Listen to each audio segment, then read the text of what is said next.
Independent, I'm going to be talking about how mental health affects students. There are various examples of mental health illnesses that affect students. They include anxiety, depression, sleeping difficulties, feeling of sadness, anger, and anorexia.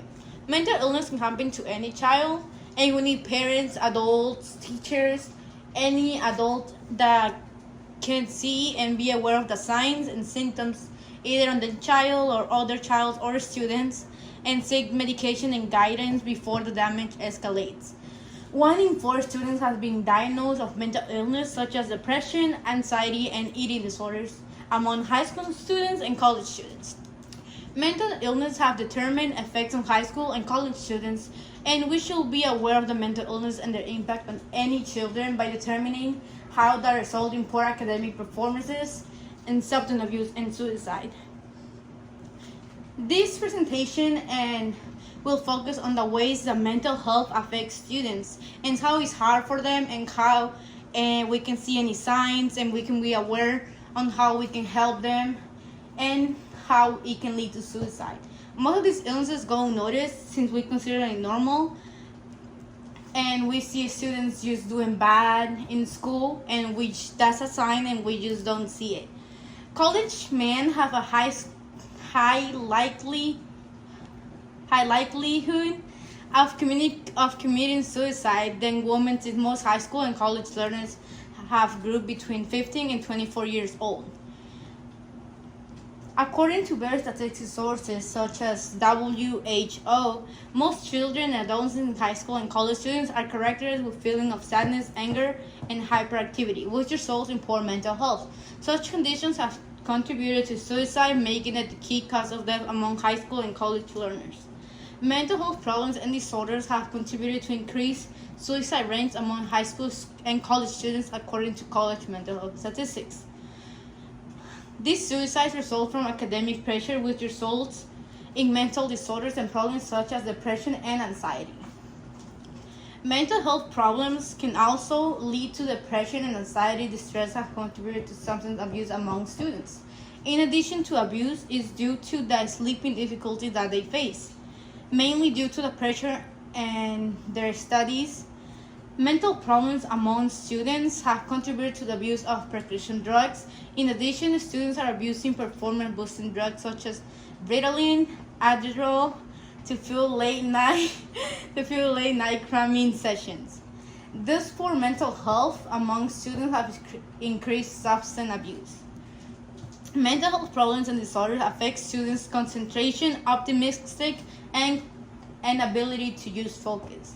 For example, various research shows that most students with poor grades suffer from depression, and they also explain that mental problems such as depression and anxiety increase a students' likelihood of having poor grades. Most college students explain that the academic pressure they receive from their teachers and families has contributed to the anxiety and depression problems affecting their productivity, bringing about poor academic performances. Mental health problems have also resulted in high school and college dropouts.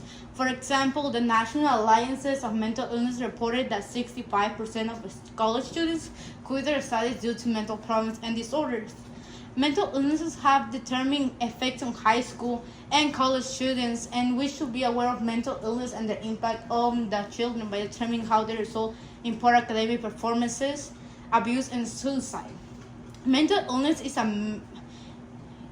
menace in society, and it's a global crisis happening everywhere, not just in the US, just everywhere in the country, and it's just a big problem right now after the COVID-19 happened, since it was all online and we pretty much had 3 classes a day, and now it's just back to normal. And that's why schools and some schools actually and some colleges offer mental health days that can help students adapt to the new regular back to school days, and that can help students by just feeling themselves and just helping them relax and not struggle on the amount of homework that they have every day. Like right now, our school offers like when you're in class and you just can't take it anymore, you can just ask and just walk around and then just be outside and breathe in and out until you feel better.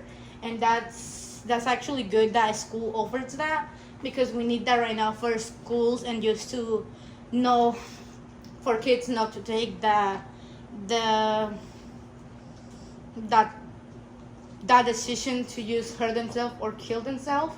And like the rates shows how mental health students grades is that depression affects them 23.2%, and some students the depression actually affects them 15.4% and 31.8%. And I'm gonna put it close so you all can see. And then the other statistics that I show was student reported factors affecting academic performances. And we have stress with 34%, anxiety with 27%, and depression with 18%.